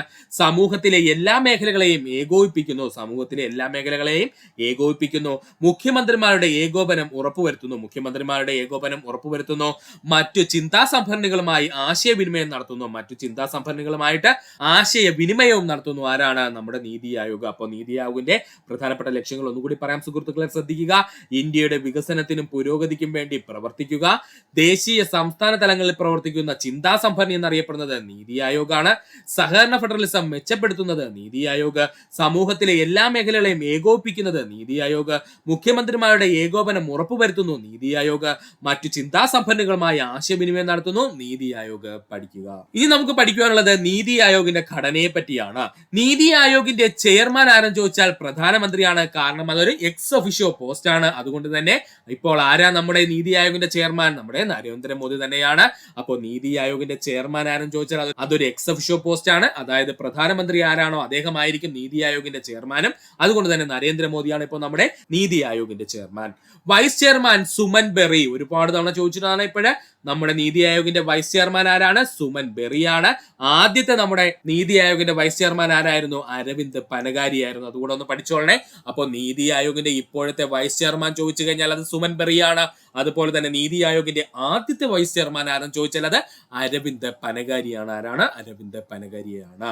ഏറ്റവും കൂടുതൽ PSC ചോദിച്ചിട്ടുള്ളതാണ് നമ്മുടെ നീതി ആയോഗിന്റെ സിഇഒയെ പറ്റി. നീതി ആയോഗിന്റെ സിഇഒ ഇപ്പൊ ആരാ സുഹൃത്തുക്കളെ? BVR സുബ്രഹ്മണ്യമാണ്. നീതി ആയോഗിന്റെ ഇപ്പോഴത്തെ സിഇഒ ആരാണ്? BVR സുബ്രഹ്മണ്യമാണ്. ആദ്യത്തെ നീതി ആയോഗിന്റെ സിഇഒ ആയ വ്യക്തിത്വം ആരാണ്? സിന്ധുശ്രീ കുള്ളർ ആയിരുന്നു കേട്ടോ. അപ്പോ ആദ്യത്തെ നമ്മുടെ നീതി ആയോഗിന്റെ സിഇഒ ആയ വ്യക്തിത്വം സിന്ധുശ്രീ കുള്ളർ. ഇപ്പോഴത്തെ നമ്മുടെ നീതി ആയോഗിന്റെ സിഇഒ ആയിരിക്കുന്ന വ്യക്തിത്വം ആരെന്ന് ചോദിച്ചാൽ BVR സുബ്രഹ്മണ്യം. ആരാണ്? BVR സുബ്രഹ്മണ്യമാണ്. ഒന്നുകൂടി പറയാം സുഹൃത്തുക്കളെ, ശ്രദ്ധിച്ചിരിക്കുക. നമ്മൾ നീതി ആയോഗിന്റെ ഘടനയെ പറ്റിയാണ് പറഞ്ഞത്. നീതി ആയോഗിന്റെ ചെയർമാൻ എന്ന് പറയുന്നത് ഒരു എക്സ് ഒഫീഷ്യോ പോസ്റ്റ് ആണ്. പ്രധാനമന്ത്രി ആരാണോ അദ്ദേഹമായിരിക്കും നീതി ആയോഗിന്റെ ചെയർമാൻ ആയിട്ട് വരുന്നത്. അതുകൊണ്ട് തന്നെ നരേന്ദ്രമോദിയാണ് ഇപ്പോഴത്തെ നീതി ആയോഗിന്റെ ചെയർമാൻ എന്ന് പറയുന്നത്. നീതി ആയോഗിന്റെ വൈസ് ചെയർമാൻ ഇപ്പോഴത്തെ ആരാ? സുമൻ ബെറിയാണ്. ആദ്യത്തെ നീതി ആയോഗിന്റെ വൈസ് ചെയർമാൻ എന്ന് അറിയപ്പെടുന്നത് അരവിന്ദ് പനഗാരിയാണ്. ഇനി നമ്മൾ എന്താ പറഞ്ഞത്? നീതി ആയോഗിന്റെ ഏറ്റവും കൂടുതൽ PSC ചോദിക്കുന്നത് സിഇഒനെയാണ്. ഇപ്പോഴത്തെ നീതി ആയോഗിന്റെ സിഇഒ ആരാ സുഹൃത്തുക്കളെ? BVR സുബ്രഹ്മണ്യമാണ്. നീതി ആയോഗിന്റെ ആദ്യത്തെ സിഇഒ ആയിരുന്ന വ്യക്തിത്വം ആരാണെന്ന് ചോദിച്ചാൽ അത് സിന്ധുശ്രീ കുള്ളറാണ്. പഠിക്കുക. ഇനി നമുക്ക് പഠിക്കാനുള്ളത് നീതി ആയോഗിലെ അംഗങ്ങളെ പറ്റിയിട്ടാണ്. നീതി ആയോഗിലെ അംഗങ്ങൾ മുഴുവൻ സമയ അംഗങ്ങൾ 4 പേർ. നീതി ആയോഗിലെ മുഴുവൻ സമയം അല്ലെങ്കിൽ ഫുൾ ടൈം മെമ്പേഴ്സ് എത്ര പേര് കാണും? 4 പേര് കാണും. പാർട്ട് ടൈം അംഗങ്ങളുടെ എണ്ണം 2ൽ കവിയരുത്. പാർട്ട് ടൈം അംഗങ്ങളുടെ എണ്ണം എത്രയിൽ കവിയരുത്? 2ൽ കവിയരുത് നീതി ആയോഗില്. അതുപോലെ തന്നെ നീതി ആയോഗില് പ്രത്യേക ക്ഷണിതാക്കളും കാണും കേട്ടോ. നീതി ആയോഗില് പ്രത്യേക ക്ഷണിതാക്കൾ കാണും. അതുപോലെ തന്നെ നീതി ആയോഗിലേക്ക് എത്തുന്ന എക്സ് ഒഫീഷ്യോ അംഗങ്ങൾ 4 പേരാണ്. നീതി ആയോഗിന്റെ ഈ പറഞ്ഞിരിക്കുന്ന അംഗങ്ങളിൽ പെടുന്ന എക്സ് ഒഫീഷ്യോ അംഗങ്ങൾ ആരൊക്കെയെന്ന് ചോദിച്ചാൽ അവർ 4 പേരാണ്. ആരൊക്കെ അവര്? അമിത്ഷാ, നിർമ്മല സീതാരാമൻ, രാജ്നാഥ് സിംഗ്, നരേന്ദ്ര സിംഗ് തോമർ. ഈ 4 പേരും നീതി ആയോഗിന്റെ എക്സ് ഒഫീഷ്യോ പോസ്റ്റ് അംഗങ്ങളാണ്. അവരാരൊക്കെയാ? അമിത്ഷാ, നിർമ്മല സീതാരാമൻ, രാജ്നാഥ് സിംഗ്, നരേന്ദ്ര സിംഗ് തോമർ. ഒന്നുകൂടി പറയാം സുഹൃത്തുക്കളെ, ശ്രദ്ധിച്ചിരിക്കുക. നീതി ആയോഗിലെ അംഗങ്ങളെ പറ്റിയിട്ടാണ് പറഞ്ഞത്. മുഴുവൻ സമയ അല്ലെങ്കിൽ ഫുൾ ടൈം അംഗങ്ങൾ എത്ര പേരുണ്ട്? 4 പേരുണ്ട്. പാർട്ട് ടൈം അംഗങ്ങൾ 2ൽ കവിയരുത്. നമ്മുടെ നീതി ആയോഗിലെ പാർട്ട് ടൈം അംഗങ്ങൾ എന്ത് ചെയ്യണം? 2ൽ കവിയരുത്. അതുപോലെ തന്നെ നമ്മുടെ നീതി ആയോഗിലെ പ്രത്യേക ക്ഷണിതാക്കൾ കാണും. അതുപോലെ തന്നെ നീതി ആയോഗിന്റെ എക്സ് ഒഫീഷ്യോ അംഗങ്ങളുടെ എണ്ണം 4. നീതി ആയോഗിന്റെ എക്സ് ഒഫീഷ്യോ അംഗങ്ങളുടെ എണ്ണം എത്രയാണ്? 4 ആണ്. അവരാരൊക്കെയാണ്? അമിത്ഷാ, നിർമ്മല സീതാരാമൻ, രാജ്നാഥ് സിംഗ്, നരേന്ദ്ര സിംഗ് തോമർ. ഇതും കൂടെ ഒന്ന് പഠിച്ചു വെച്ചിരിക്കുക. നമ്മുടെ 19ാമത്തെ ചോദ്യം, പ്രധാനമന്ത്രിയുടെ മുദ്രാ പദ്ധതി ലക്ഷ്യമിടുന്നത് എന്താണ്? പ്രധാനമന്ത്രിയുടെ മുദ്രാ പദ്ധതി ലക്ഷ്യമിടുന്നത് എന്തെന്നാണ് ചോദിച്ചത്. ശരിയായ ഉത്തരം എന്താ സുഹൃത്തുക്കളെ? ചെറുകിട സംരംഭകരെ സാമ്പത്തിക വ്യവസ്ഥയുടെ മുഖ്യധാരയിലേക്ക് എത്തിക്കുക എന്നതാണ് ശരിയായ ആൻസർ കേട്ടോ. അപ്പോൾ പ്രധാനമന്ത്രിയുടെ മുദ്രാ പദ്ധതി ലക്ഷ്യമിട്ടിരിക്കുന്നത് എന്താണ്? ചെറുകിട സംരംഭകരെ സമ്പദ് വ്യവസ്ഥയുടെ മുഖ്യധാരയിലേക്ക് എത്തിക്കുക എന്നതാണ് മുദ്രാ ബാങ്ക്. എന്താ സുഹൃത്തുക്കളെ മുദ്രാ ബാങ്ക്? ഒത്തിരി സുഹൃത്തുക്കൾക്ക് അറിയാമായിരിക്കും മുദ്രാ ബാങ്കിനെ പറ്റി. നമുക്ക് നോക്കാം മുദ്രാ ബാങ്ക്. മുദ്രാ ബാങ്കിന്റെ പൂർണ്ണ രൂപമാണ് micro unit development and refinance agency bank. മറക്കല്ലേ. മുദ്രാ ബാങ്കിന്റെ പൂർണ്ണ രൂപം എന്താണ്? മുദ്ര എന്ന് പറഞ്ഞാൽ MUDRA ആണ് കേട്ടോ മുദ്ര എന്ന് പറഞ്ഞു കഴിഞ്ഞാൽ. അപ്പോ ഈ മുദ്രാ ബാങ്കിന്റെ പൂർണ്ണ രൂപം എന്താണ്? Micro unit development and refinancing agency എന്നാണ് എന്തറിയപ്പെടുന്നത്? മുദ്രാ ബാങ്കിന്റെ പൂർണ്ണ രൂപം എന്ന് പറയുന്നത്. മുദ്രാ ബാങ്കിന്റെ ആസ്ഥാനം മുംബൈ ആണ്. പഠിച്ചോളേ, മുദ്രാ ബാങ്കിന്റെ ആസ്ഥാനം മുംബൈ ആണ്. ചെറുകിട വായ്പകൾ നൽകുന്നതിനായി ആരംഭിച്ച ബാങ്കുകളാണ് മുദ്രാ ബാങ്കുകൾ. ചെറുകിട വായ്പകൾ നൽകുന്നതിനായി ആരംഭിച്ച ബാങ്കുകളാണ് മുദ്രാ ബാങ്കുകൾ. ആദ്യമായി മുദ്രാ കാർഡ് പുറത്തിറക്കിയ ബാങ്ക് കോർപ്പറേഷൻ ബാങ്ക്. പഠിച്ചോളനെ, ആദ്യമായി മുദ്രാ കാർഡ് പുറത്തിറക്കിയ ബാങ്ക് ഏതാണ്? കോർപ്പറേഷൻ ബാങ്ക് ആണ്. മുദ്രാ ലോൺ മേളകൾ വഴി നൽകുന്ന ലോണുകളാണ് ഒന്ന് ശിശു ലോണ്. ശിശു ലോൺ എന്ന് പറഞ്ഞു കഴിഞ്ഞാൽ 50,000 രൂപയിൽ താഴെ മാത്രം ലോൺ ആയിട്ട് നൽകുന്നതിന് മുദ്രാ ലോൺ മേളയിൽ പറയുന്ന പേരാണ് ശിശു ലോൺ എന്ന്. രണ്ടാമത്തെ ലോണാണ് കിഷോർ ലോണ്. 50,000 രൂപ മുതൽ 5 ലക്ഷം രൂപ വരെ നൽകുന്ന ലോണുകൾ അറിയപ്പെടുന്ന പേരാണ് കിഷോർ ലോൺ എന്ന്. അടുത്തതാണ് തരുൺ ലോൺ. എന്താ തരുൺ ലോൺ എന്ന് പറഞ്ഞു കഴിഞ്ഞാൽ ഈ 5 ലക്ഷം രൂപയ്ക്കും 10 ലക്ഷം രൂപയ്ക്കും ഇടയിൽ നമ്മൾക്ക് ലോൺ ലഭിക്കുകയാണെന്നുണ്ടെങ്കിൽ ഏതാണ്? മുദ്രാ ബാങ്കിൽ നിന്നും ലോൺ ലഭിക്കുകയാണെന്നുണ്ടെങ്കിൽ അത്തരം ലോണുകൾ അറിയപ്പെടുന്ന പേരാണ് തരുൺ ലോൺ എന്ന്. കൺഫ്യൂഷൻ ഒന്നും വേണ്ട. മുദ്രാ ബാങ്കിൽ നിന്ന് നമുക്ക് ലഭിക്കുന്ന ലോണുകൾ ഏതെന്ന് വെച്ചാൽ 3 ലോണുകളാണ്. ഒന്ന് ശിശു ലോണ്, മറ്റൊന്ന് കിഷോർ ലോണ്, അടുത്തത് തരുൺ ലോണ്. ഇതിൽ ശിശു ലോൺ എന്ന് പറഞ്ഞു കഴിഞ്ഞാൽ 50,000 രൂപയിൽ താഴെ മാത്രമാണ് ബാങ്ക് നമുക്ക് ലോൺ തരുന്നതെങ്കിൽ, അതായത് മുദ്രാ ബാങ്ക് നമുക്ക് ലോൺ തരുന്നതെങ്കിൽ അതിനെ നമ്മൾ ശിശു ലോൺ എന്ന് വിളിക്കുന്നു. ഇനി 50,000 രൂപയ്ക്കും 5 ലക്ഷം രൂപയ്ക്കും ഇടയിലാണ് നമ്മുടെ മുദ്രാ ബാങ്ക് നമുക്ക് ലോൺ തരുന്നതെങ്കിൽ നമ്മൾ അതിനെ കിഷോർ ലോൺ എന്ന് വിളിക്കുന്നു. ഇനി 5 ലക്ഷം രൂപയ്ക്കും 10 ലക്ഷം രൂപയ്ക്കും ഇടയിലാണ് നമുക്ക് മുദ്രാ ബാങ്ക് ലോൺ തരുന്നെങ്കിൽ അത്തരം ലോണിനെ നമ്മൾ എന്തെന്ന് വിളിക്കുന്നു? തരുൺ ലോൺ എന്ന് വിളിക്കുന്നു. പഠിക്കുക. ഒന്നുകൂടി പറയാം സുഹൃത്തുക്കളെ, ഇമ്പോർട്ടന്റ് ആണ്. മുദ്രാ ബാങ്കിനെ പറ്റിയാണ് നമ്മൾ പറഞ്ഞത്. മുദ്രാ ബാങ്കിന്റെ പൂർണ്ണ രൂപം എന്താണ്? Micro unit development and refinancing agency bank എന്നാണ്. മുദ്രാ ബാങ്കിന്റെ ആസ്ഥാനം മുംബൈ ആണ്. ചെറുകിട വായ്പകൾ നൽകുന്നതിനായി ആരംഭിച്ച ബാങ്കുകളാണ് മുദ്രാ ബാങ്കുകൾ. ആദ്യമായി മുദ്രാ കാർഡ് പുറത്തിറക്കിയ bank corporation bank. Mudra loan മേളകൾ വഴി നൽകുന്ന ലോണുകളാണ് 3 തരത്തില്. ഏതൊക്കെയാണ്? ശിശു loan, Kishore loan, Tarun loan. ഇതിൽ ശിശു ലോൺ എന്തെന്ന് ചോദിച്ചാൽ 50,000 രൂപയിൽ താഴെ മാത്രം മുദ്രാ ബാങ്ക് നമുക്ക് ലോൺ തരുവാണെന്നുണ്ടെങ്കിൽ അത്തരം ലോണുകൾ അറിയപ്പെടുന്ന പേരാണ് ശിശു ലോൺ എന്നുള്ളത്. കിഷോർ ലോൺ എന്ന് പറഞ്ഞു കഴിഞ്ഞാൽ 50,000 രൂപയ്ക്കും 5 ലക്ഷം രൂപയ്ക്കും ഇടയിൽ മുദ്രാ ബാങ്ക് നമുക്ക് ലോൺ തരുവാണെങ്കിൽ അത്തരം ലോണുകൾ അറിയപ്പെടുന്ന പേരാണ് കിഷോർ ലോണ്. ഇനി എന്താണ് തരുൺ ലോൺ എന്ന് ചോദിച്ചു കഴിഞ്ഞാൽ 5 ലക്ഷത്തിനും 10 ലക്ഷത്തിനും ഇടയിലാണ് മുദ്രാ ബാങ്ക് നമുക്ക് ലോൺ തരുവാണെന്നുണ്ടെങ്കിൽ അത്തരം ലോണുകളെ നമ്മൾ വിളിക്കുന്ന പേരാണ് തരുൺ ലോൺ എന്ന് പഠിക്കുക. നമ്മുടെ 20ാമത്തെ ചോദ്യം, താഴെ പറയുന്നവയിൽ ദേശീയ ലീഗൽ സർവീസ് അതോറിറ്റി സൗജന്യ നിയമസേവനം നൽകുന്നത് ആർക്കൊക്കെയാണ്? ശരിയായ ഉത്തരം option D, all of these എബോയാണ്. അതായത് സ്ത്രീകൾക്കും കുട്ടികൾക്കും നൽകുന്നുണ്ട്, അതുപോലെ തന്നെ വ്യവസായശാലയിലെ തൊഴിലാളികൾക്ക് നൽകുന്നുണ്ട്, ഭിന്നശേഷിക്കാർക്ക് നൽകുന്നുണ്ട്. എന്താണ്? ദേശീയ ലീഗൽ സർവീസ് അതോറിറ്റിയുടെ സൗജന്യമായ നിയമ സേവനം എന്ന് പറയുന്നത്. അപ്പോൾ നമുക്ക് ദേശീയ ലീഗൽ സർവീസ് അതോറിറ്റിയുമായിട്ട് ബന്ധപ്പെട്ട് ഒന്ന് പഠിക്കാം. ദേശീയ ലീഗൽ സർവീസസ് അതോറിറ്റി നിലവിൽ വന്ന വർഷം 1995 നവംബർ. ദേശീയ ലീഗൽ സർവീസ് അതോറിറ്റി നിലവിൽ വന്നത് 1995 നവംബറിലാണ്. ദേശീയ ലീഗൽ സർവീസ് അതോറിറ്റിയുടെ രൂപീകരണത്തിന് കാരണമായ നിയമമാണ് 1987 ലീഗൽ സർവീസസ് അതോറിറ്റി ആക്ട്. പഠിച്ചോളനെ, ദേശീയ ലീഗൽ സർവീസസ് അതോറിറ്റിയുടെ രൂപീകരണത്തിന് കാരണമായ നിയമം 1987 ലീഗൽ സർവീസസ് അതോറിറ്റി ആക്ട് ആണ്. ദേശീയ ലീഗൽ സർവീസസ് അതോറിറ്റിയുടെ ചെയർമാൻ ഇന്ത്യയുടെ ചീഫ് ജസ്റ്റിസ് ആയിരിക്കും. പഠിച്ചോളനെ, ദേശീയ ലീഗൽ സർവീസസ് അതോറിറ്റിയുടെ ചെയർമാൻ ആരായിരിക്കും? ഇന്ത്യയുടെ ചീഫ് ജസ്റ്റിസ് ആയിരിക്കും. സംസ്ഥാന തലത്തിൽ പ്രവർത്തിക്കുന്നതിന് വേണ്ടിയിട്ട് നമ്മുടെ ദേശീയ ലീഗൽ സർവീസ് അതോറിറ്റിക്ക് ഒരു ബ്രാഞ്ച് ഉണ്ട്. അതിനെയാണ് സ്റ്റേറ്റ് ലീഗൽ സർവീസസ് അതോറിറ്റി എന്ന് അറിയപ്പെടുന്നത് കേട്ടോ. സംസ്ഥാന തലത്തിൽ പ്രവർത്തിക്കുന്നതിന് വേണ്ടിയിട്ട് സ്റ്റേറ്റ് ലീഗൽ സർവീസസ് അതോറിറ്റി രൂപീകരിച്ചിരിക്കുന്നു. ജില്ലാ തലത്തിലെ പ്രവർത്തനങ്ങൾക്കായി ജില്ലാ ലീഗൽ സർവീസസ് അതോറിറ്റി രൂപീകരിച്ചിരിക്കുന്നു. ജില്ലാ തലത്തിലെ പ്രവർത്തനങ്ങൾക്ക് വേണ്ടിയിട്ട് ജില്ലാ സർവീസസ് അതോറിറ്റി രൂപീകരിച്ചിരിക്കുന്നു. അതുപോലെ തന്നെ താലൂക്കുകളിലും മണ്ഡലങ്ങളിലും പ്രവർത്തിക്കുന്നതായിട്ട് ലീഗൽ സർവീസസ് കമ്മിറ്റികളും രൂപീകരിച്ചിരിക്കുന്നു. താലൂക്കുകളിലും മണ്ഡലങ്ങളിലും പ്രവർത്തിക്കുന്നതിന് വേണ്ടിയിട്ട് ലീഗൽ സർവീസസ് കമ്മിറ്റികളും രൂപീകരിച്ചിരിക്കുന്നു. പഠിക്കുക. ഒന്നുകൂടി പറയാം സുഹൃത്തുക്കളെ, ദേശീയ ലീഗൽ സർവീസസ് അതോറിറ്റിയെ പറ്റിയാണ് നമ്മൾ പറഞ്ഞത്. ഇത് നിലവിൽ വന്നത് എത്രയാ? 1995 നവംബറിലാണ്. ദേശീയ ലീഗൽ സർവീസസ് അതോറിറ്റിയുടെ രൂപീകരണത്തിന് കാരണമായ നിയമം 1987 ലീഗൽ സർവീസസ് അതോറിറ്റി ആക്ട് ആണ്. ദേശീയ ലീഗൽ സർവീസസ് അതോറിറ്റിയുടെ ചെയർമാൻ ഇന്ത്യയുടെ ചീഫ് ജസ്റ്റിസ് ആയിരിക്കും. സംസ്ഥാന തലത്തിൽ പ്രവർത്തിക്കുന്നതിന് വേണ്ടിയിട്ട് സ്റ്റേറ്റ് ലീഗൽ സർവീസസ് അതോറിറ്റി രൂപീകരിച്ചിരിക്കുന്നു. ജില്ലാ തലത്തിൽ പ്രവർത്തനങ്ങൾക്കായിട്ട് ജില്ലാ ലീഗൽ സർവീസസ് അതോറിറ്റി രൂപീകരിച്ചിരിക്കുന്നു. ഇനി താലൂക്കുകളിലെയും മണ്ഡലങ്ങളിലെയും പ്രവർത്തനങ്ങൾക്ക് വേണ്ടിയിട്ട് ലീഗൽ സർവീസസ് കമ്മിറ്റികളും രൂപീകരിച്ചിരിക്കുന്നു. പഠിക്കുക. ദേശീയ ലീഗൽ സർവീസ് അതോറിറ്റിയുടെ പ്രധാനപ്പെട്ട ലക്ഷ്യങ്ങളാണ് നമ്മൾ പറയാൻ പോകുന്നത്. നിയമ അവബോധം പ്രചരിപ്പിക്കുക, ലോക അദാലത്തുകൾ സംഘടിപ്പിക്കുക, തർക്ക പരിഹാരങ്ങൾക്ക് പ്രോത്സാഹനം പ്രോത്സാഹിപ്പിക്കുക അല്ലെങ്കിൽ പ്രോത്സാഹനം നൽകുക, കുറ്റകൃത്യത്തിന് ഇരയായവർക്ക് നഷ്ടപരിഹാരം നൽകുക. ഇത്രയും സുഹൃത്തുക്കൾ ഓർത്തു വെച്ചിരിക്കുക, ഇമ്പോർട്ടന്റ് ആണ്. ദേശീയ ലീഗൽ സർവീസസ് അതോറിറ്റിയുടെ ലക്ഷ്യങ്ങൾ എന്തൊക്കെയാണ്? നിയമ അവബോധം പ്രചരിപ്പിക്കുക, ലോക അദാലത്തുകൾ സംഘടിപ്പിക്കുക, തർക്ക പരിഹാരങ്ങൾ പ്രോത്സാഹിപ്പിക്കുക, കുറ്റകൃത്യത്തിന് ഇരയായവർക്ക് നഷ്ടപരിഹാരം നൽകുക. ഇത്രയും പോയിന്റ്സ് ഓർത്തു വെച്ചിരിക്കുക. സമൂഹത്തിലെ ദരിദ്രരും ദുർബലരുമായ വിഭാഗങ്ങൾക്ക് സൗജന്യ നിയമസഹായം വാഗ്ദാനം ചെയ്യുന്ന ഭരണഘടനയുടെ ആർട്ടിക്കിൾ ആണ് ആർട്ടിക്കിൾ 39A. പഠിച്ചോളനെ. സമൂഹത്തിലെ ദരിദ്രരും ദുർബലരുമായ വിഭാഗങ്ങൾക്ക് സൗജന്യ നിയമസഹായം വാഗ്ദാനം ചെയ്യുന്ന ഭരണഘടനയുടെ ആർട്ടിക്കിൾ ആണ് ആർട്ടിക്കിൾ 39A. ഇതുകൂടി ഒന്ന് ഇതിനോടൊപ്പം പഠിച്ചു വെച്ചിരിക്കുക. ദേശീയ ലീഗൽ സർവീസസ് അതോറിറ്റി നിയമസഹായം നൽകുന്ന യോഗ്യതാ മാനദണ്ഡം എന്തെന്നാണ് നമ്മൾ നോക്കാൻ പോകുന്നത്. ദേശീയ ലീഗൽ സർവീസസ് അതോറിറ്റി നിയമസഹായം നൽകുന്ന യോഗ്യതാ മാനദണ്ഡമാണ് നമ്മൾ പഠിക്കാൻ പോകുന്നത്. ഇതാണ് PSC കൃത്യമായി എടുത്ത് ചോദിച്ചത്. നമുക്ക് നോക്കാം. വൈകല്യമുള്ള ആളുകൾക്ക്, സ്ത്രീകൾക്കും കുട്ടികൾക്കും, പട്ടികജാതി പട്ടികവർഗ വിഭാഗങ്ങളിലെ അംഗങ്ങളായ ആളുകൾക്ക്, ദാരിദ്ര്യം, മനുഷ്യക്കടത്ത് എന്നിവയുടെ ഇരകൾക്ക്,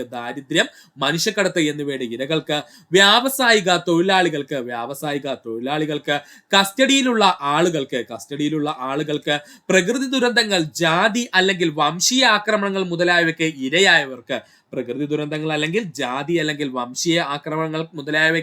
ഇരയായവർക്ക്, കുറഞ്ഞ വാർഷിക വരുമാനമുള്ള ആളുകൾക്ക് ഇത്രയും പേർക്കാണ് ദേശീയ ലീഗൽ സർവീസസ് അതോറിറ്റി നിയമസഹായം നൽകുന്നത്. ഒന്നുകൂടി പറയാം സുഹൃത്തുക്കളെ, ശ്രദ്ധിക്കുക. ദേശീയ ലീഗൽ സർവീസ് അതോറിറ്റി നിയമസഹായം നൽകുന്ന പ്രധാനപ്പെട്ട യോഗ്യതാ മാനദണ്ഡം അല്ലെങ്കിൽ ആർക്കൊക്കെയാണ് നൽകുന്നതെന്നാണ് നമ്മൾ പഠിക്കാൻ പോകുന്നത്. ഒന്നാമത് ആർക്കാ നൽകുന്നത്? വൈകല്യമുള്ള ആളുകൾക്ക്, സ്ത്രീകൾക്കും കുട്ടികൾക്കും, പട്ടികജാതി പട്ടികവർഗ വിഭാഗത്തിലെ ദാരിദ്ര്യം, മനുഷ്യക്കടത്ത് എന്നിവയുടെ ഇരകൾക്ക്, വ്യാവസായിക തൊഴിലാളികൾക്ക്, കസ്റ്റഡിയിലുള്ള ആളുകൾക്ക്, പ്രകൃതി ദുരന്തങ്ങൾ, ജാതി അല്ലെങ്കിൽ വംശീയ ആക്രമണങ്ങൾ മുതലായവയ്ക്ക് ഇരയായ ആളുകൾക്ക്, അതുപോലെ തന്നെ വാർഷിക വരുമാനം വളരെ കുറവുള്ള ആളുകൾക്ക്. പഠിക്കുക. നമ്മുടെ 21ാമത്തെ ചോദ്യം, മൗലിക കർത്തവ്യങ്ങളുമായി ബന്ധപ്പെട്ട് ചുവടെ ചേർക്കുന്നതിൽ ശരിയായ പ്രസ്താവന ഏതെന്നാണ് ചോദിച്ചിരിക്കുന്നത്. ശരിയായ ഉത്തരം ഓപ്ഷൻ A ആണ്, 1ഉം 2ഉം മാത്രം. അതായത് മൗലിക കർത്തവ്യങ്ങളുമായി ബന്ധപ്പെട്ടിരിക്കുന്ന പ്രധാനപ്പെട്ട പ്രസ്താവനകൾ ഏതൊക്കെയാണ്? വകുപ്പ് 51A ഇവ പ്രതിപാദിച്ചിരിക്കുന്നു. അതുപോലെ തന്നെ ഭാഗം 3A ഇവ ഉൾക്കൊള്ളിച്ചിരിക്കുകയും ചെയ്യുന്നു. ഇത് രണ്ടുമാണ് ഇതിനകത്ത് ശരിയായിട്ടുള്ള ഉത്തരം. അപ്പോൾ നമുക്ക് മൗലിക കർത്തവ്യങ്ങളുമായി ബന്ധപ്പെട്ട് അല്പം ഒന്ന് നോക്കാം. ഇന്ത്യൻ ഭരണഘടനയിൽ മൗലിക കടമകളെ പറ്റി പ്രതിപാദിച്ചിരിക്കുന്ന ആർട്ടിക്കിൾ 51A ആണ്. ഇന്ത്യൻ ഭരണഘടനയിലെ മൗലിക കടമകളെ പറ്റി പ്രതിപാദിച്ചിരിക്കുന്ന ആർട്ടിക്കിൾ എന്ന് ചോദിച്ചാൽ ആർട്ടിക്കിൾ 51A ആണ്. ഇന്ത്യൻ ഭരണഘടനയിലെ മൗലിക കടമകളുടെ എണ്ണം 11 ആണ്. ഇന്ത്യയിൽ മൗലിക കടമകൾ രൂപീകരിക്കുവാനുണ്ടായ കാരണം ചോദിച്ചാൽ 1975-77 കാലഘട്ടത്തിലുണ്ടായ ആഭ്യന്തര അടിയന്തരാവസ്ഥയായിരുന്നു. ഇന്ത്യയിൽ മൗലിക കടമകൾ രൂപീകരിക്കാനുണ്ടായ കാരണം ചോദിച്ചാൽ 1975-77 കാലഘട്ടത്തിലുണ്ടായ ആഭ്യന്തര അടിയന്തരാവസ്ഥയായിരുന്നു. മൗലിക കടമകൾ ഇന്ത്യൻ ഭരണഘടനയിൽ കൂട്ടിച്ചേർക്കപ്പെട്ട ഭരണഘടനാ ഭേദഗതി 42ാം ഭരണഘടനാ ഭേദഗതി 1976. മൗലിക കടമകൾ ഇന്ത്യൻ ഭരണഘടനയിൽ കൂട്ടിച്ചേർക്കപ്പെട്ട ഭരണഘടനാ ഭേദഗതി എന്ന് ചോദിച്ചാൽ 42ാം ഭരണഘടനാ ഭേദഗതി വർഷം 1976 ആണ്. ഒന്നുകൂടി പറയാം സുഹൃത്തുക്കളെ, ശ്രദ്ധിക്കുക. ഇന്ത്യൻ ഭരണഘടനയിലെ മൗലിക കടമകളെ പറ്റി പ്രതിപാദിച്ചിരിക്കുന്ന ആർട്ടിക്കിൾ ചോദിച്ചാൽ ആർട്ടിക്കിൾ 51A ആണ്. ഇന്ത്യൻ ഭരണഘടനയിലെ മൗലിക കടമകളുടെ എണ്ണം ചോദിച്ചാൽ 11 ആണ്.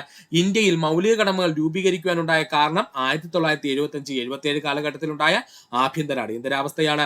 മൗലിക കടമകൾ ഇന്ത്യൻ ഭരണഘടനയിൽ കൂട്ടിച്ചേർക്കപ്പെട്ട ഭരണഘടനാ ഭേദഗതി 42ാം ഭരണഘടനാ ഭേദഗതി വർഷം 1976. പഠിക്കുക. 42ാം ഭരണഘടനാ ഭേദഗതിയിലൂടെ ഭരണഘടനയുടെ ഭാഗമായ മൗലിക കടമകളുടെ എണ്ണം 10 ആണ്. ഇമ്പോർട്ടന്റ് ആണ്. 42ാം ഭരണഘടനാ ഭേദഗതിയിലൂടെ ഭരണഘടനയുടെ ഭാഗമായ മൗലിക കടമകളുടെ എണ്ണം 10 ആണ്.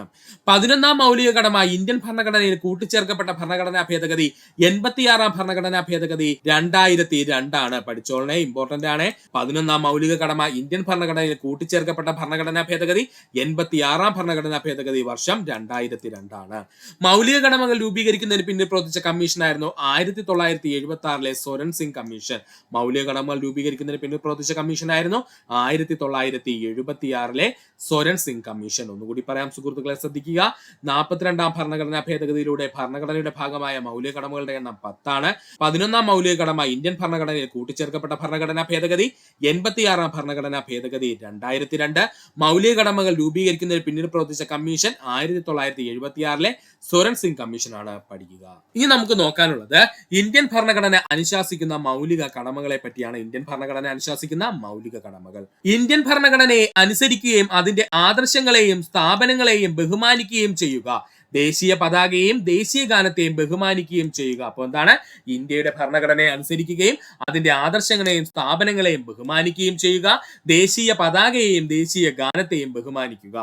ദേശീയ സമരത്തിൽ പ്രചോദനമായ ഉദാത്തമായ ആദർശങ്ങളെ വിലമതിക്കുകയും പിന്തുടരുകയും ചെയ്യുക. ദേശീയ സമരത്തിൽ പ്രചോദനമായ ഉദാത്തമായ ആദർശങ്ങളെ വിലമതിക്കുകയും പിന്തുടരുകയും ചെയ്യുക.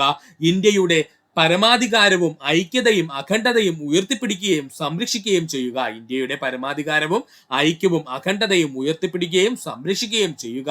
രാജ്യത്തെ സംരക്ഷിക്കുകയും ആവശ്യപ്പെടുമ്പോൾ രാജ്യസേവനം ചെയ്യുന്നതിന് സന്നദ്ധരാകുകയും ചെയ്യുക.